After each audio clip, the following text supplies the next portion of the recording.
Lorsque tu vas poser une question à Dieu, tu ne dois pas avoir de position et tu dois te disponibiliser à recevoir un non ou un oui. Mais si déjà tu as déjà dit oui dans ton cœur, tu entendras le oui du diable.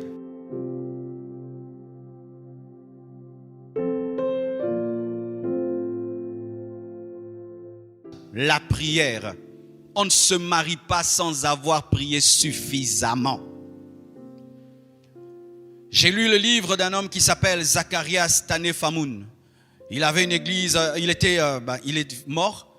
Et lui, il avait un principe. Sa fille ne pouvait pas lui présenter un homme sans avoir prié pendant une année. Une année de prière avant de dire à papa, tel veut m'épouser.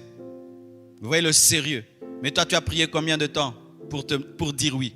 On te demande la main lundi et puis tu dis mardi oui. Oh, il faut que je dise oui très vite de peur qu'il puisse aller ailleurs. Tu manques d'assurance. Tu ne connais pas le Dieu de ta destinée. Dans la destinée, celle qui est à toi est à toi. Celui qui est à toi est à toi. Mais ton problème, c'est que tu dis tellement oui vite et tu n'as pas eu le temps de prier pour entendre le nom de Dieu.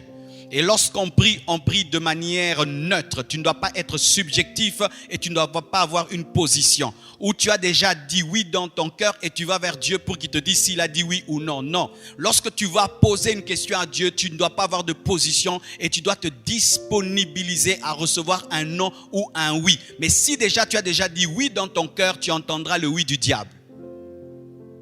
Car sachez que lorsque le diable veut détruire une destinée, il imite la voix de Dieu. Et il te parlera comme s'il est le Saint-Esprit et tu vas t'engager pensant que tu écoutais Dieu alors que tu as entendu le diable ou tu as entendu ta propre voix.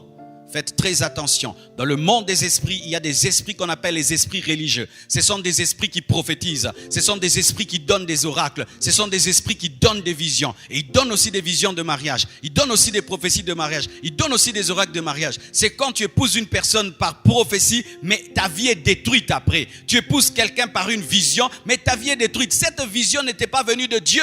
Et faites attention, vous qui êtes tout le temps. J'ai vu, j'ai entendu.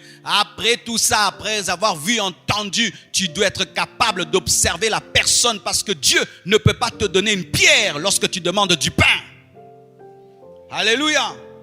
Prier et tu pries jusqu'à te fatiguer. Tu dois vraiment prier. Tant que tu n'as pas sérieusement prié avant de te marier, tu ne prends pas au sérieux le mariage. Le mariage peut détruire ta vie, il peut détruire ta destinée, il peut détruire ta santé, il peut détruire tous tes projets, il peut détruire ton ministère, il peut détruire tes finances, il peut détruire ta joie, ta paix, il peut tout détruire. Et quelque chose qui peut tout détruire dans ta vie, tu pries pendant 2 jours et puis tu dis oui à un homme. Les sœurs, l'homme qui te demande la main a pris le temps de prier avant de te demander la main. Mais les hommes, lorsqu'ils ont prié pendant longtemps avant de demander la main, lorsqu'ils vont vers les femmes, ils leur donnent que 2 jours ou 1 semaine. Lui, il a eu des mois et des mois pour prier, pour t'observer. Mais lorsqu'il vient vers toi, je te donne 1 semaine. Ça, c'est un égoïste spirituel. Alléluia. Autant il a eu tout le temps. Toi aussi, tu dois avoir tout le temps. Alléluia. Donne-moi tout le temps. Il s'agit d'un engagement sérieux. Alléluia. D'un engagement sérieux. Même des fois pour prendre la décision d'étudier quelque part, la décision de voyager quelque part, les gens prennent 1 mois ou 2 mois pour réfléchir. Mais quand il s'agit du mariage, les gens prennent 2 jours, 3 jours. Vous ne prenez pas au sérieux le mariage.